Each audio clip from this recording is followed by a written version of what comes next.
ڈوبتا سورج ہمیں روز کوئی خبر دیتا ہے کہ جناب تم بھی ڈوبنے والے ہو۔ یہ سڑکوں کے کناروں پہ بھی قبرستان دکھائی دیتے ہیں اور آبادیوں کے اندر بھی یہ ہمیں بتاتے ہیں کہ تم مٹی کا رزق بننے والے ہو۔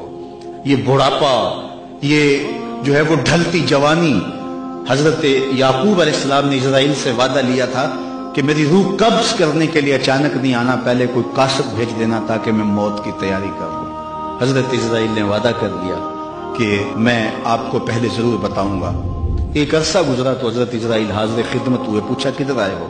کہا قبض روح کے لیے آیا ہوں۔ کہا تم نے تو وعدہ کیا تھا کہ اچانک نہیں آؤں گا، پہلے کوئی قاصد بھیجوں گا، تم نے تو کوئی قاصد نہیں بھیجا۔ حضرت اسرائیل عرض گزار ہوئے، حضور آپ کے سامنے کتنے لوگوں کی موت واقع ہوئی، یہ میرا قاصد نہیں تھا تو اور کیا تھا۔ ابھی ہم آ رہے تھے، یہ تھوڑا سا لیٹ اس لیے ہوئے کہ راستے کے اندر ٹریفک جام تھی، تو آگے کیا تھا کہ کسی گاڑی نے ٹکر ماری اور بیچ چوراہے میں لاش پڑی تھی۔ وہ صبح تو ہنستا ہوا گھر سے آیا ہوگا، لیکن اب اس کے گھر میں اس کا جنازہ پہنچے گا۔ مجھے اور آپ کو نہیں پتا ہمارا اٹھنے والا اگلا قدم کہاں ہے، اور جب ہمیں یہ نہیں پتا ہے، فرمایا گیا زندگی اور موت کے بارے میں کیا خیال ہے؟ کہا فجر پڑی ہے، پتہ نہیں ظہر پڑیں گے یا کہ نہیں۔ کہا میری صحبت میں بیٹھ کے اتنی لمبی امیدیں لگائے بیٹھے ہو۔ کہا ظہر پڑی ہے جناب، عصر پڑیں گے یا کہ نہیں۔ ایک بولا عصر پڑی ہے، پتہ نہیں مغرب پڑیں گے یا کہ نہیں۔ ایک نے کہا ایک رکعت پڑی ہے، پتہ نہیں دوسری رکعت بھی پڑھنی نصیب ہوتی ہے یا نہیں۔ فرمایا یہ سب تمہاری باتیں، میں تو کہتا ہوں ایک طرف سلام پھیرا ہے، پتہ نہیں دوسری طرف سلام بھی پھیر سکیں گے یا کہ نہیں۔ کیا موت اتنی قریب نہیں ہے؟ میں اور آپ اپنی آخرت کے لیے کیوں نہیں سوچتے؟ اپنی زندگی کو کیوں نہیں بدلتے؟ دنیا کے اوپر جتنے بھی لباس پہنے جاتے ہیں ان کو کئی کئی جیبیں لگی ہوتی ہیں، شلوار قمیض ہو یا پینٹ شرٹ ہو تو کئی کئی جیبیں لگی ہوتی ہیں، صرف ایک لباس ہے جس پر جیب کوئی نہیں اور وہ کفن ہے۔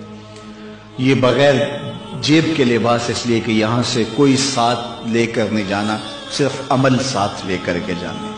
لیکن حب دنیا اس طرح رچ بس گئی ہے کہ بس سویر سے لے کر شام تک بھاگم بھاگ اسی پہ لگی ہوئی ہے۔ جس نے ڈھیروں اکٹھے کر لیے چین اسے بھی نہیں آ رہا، قرار اسے بھی نہیں ملتا، اور اگر کسی سے پوچھو تو وہ کہتا ہے جی بس روٹی کے لیے لگے ہیں، پیٹ کے لیے دھندا کر رہے ہیں۔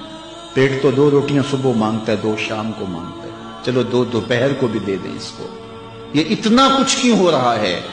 یہ حب الدنیا و کراہیت الموت، یہ دنیا کی محبت، اور حب الدنیا راس و کل خطیہ، ہر گناہ کی جڑ دنیا کی محبت ہے۔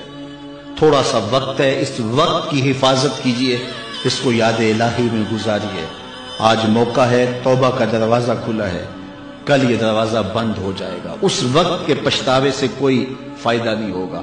آج کا پچھتاوا کل کی بہتری کی ضمانت ہے۔